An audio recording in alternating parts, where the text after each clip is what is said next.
নমস্কাৰ। এই মুহূৰ্তত অসমৰ লাখ লাখ কৃষকসকললৈ দিব ওলাইছোঁ ডাঙৰ খবৰ, কিয়নো অহা 31 জুলাই তাৰিখৰ পূৰ্বে কৃষকসকলে কৰিব লাগিব এইখন আঁচনিত আবেদন।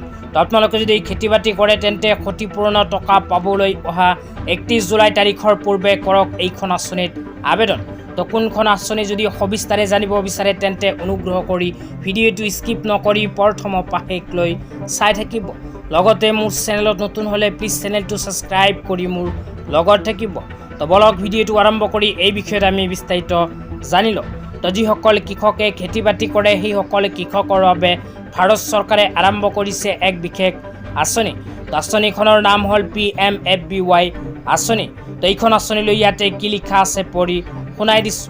তো ইয়াতে লিখা আছে কৃষক ৰাইজৰ জ্ঞাতাৰ্থে 1 জুলাইৰ পৰা 31 জুলাই 2026লৈ প্ৰধানমন্ত্ৰী ফচল বীমা যোজনা মাহ হিচাপে বিশেষ পদক্ষেপ গ্ৰহণ কৰিছে চৰকাৰে।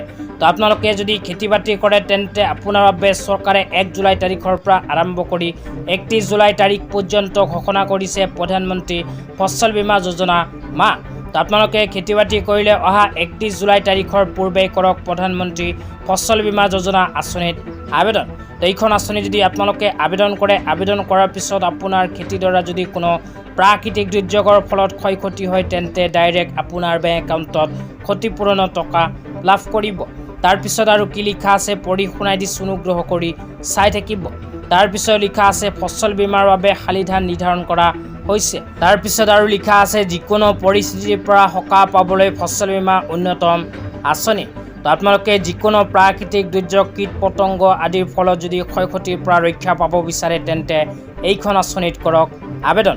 ইয়াৰ লগতে আৰু কোৱা হৈছে মাত্ৰ 100 টকা প্ৰিমিয়ামৰ দ্বাৰা সৰ্বাধিক 1 হেক্টৰ খেতি বীমাকৰণ নিশ্চিত কৰিব পাৰিব।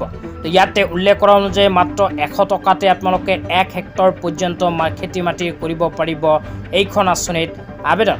তো যিসকল কৃষকে বৰ্তমানে শালি ধানৰ খেতি কৰি আছে সেইসকল কৃষকে অহা 31 জুলাই তাৰিখৰ পূৰ্বে কৰক আবেদন। তো আবেদন কৰাৰ সময়ত কি কি নথি পত্ৰ বা কি প্ৰমাণ পত্ৰৰ প্ৰয়োজন হ'ব সেয়াও জনাই দিছোঁ। তো প্ৰমাণ পত্ৰ বা নথি পত্ৰৰ ভিতৰত 1 নম্বৰত কোৱা হৈছে আধাৰ কাৰ্ড।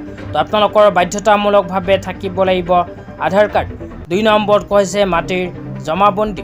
তো মাটিৰ জমাবন্দী থকাটো আপোনালোকৰ বাবে বাধ্যতামূলক। তাৰপিছত 3 নম্বৰত কোৱা হৈছে মোবাইল নম্বৰ।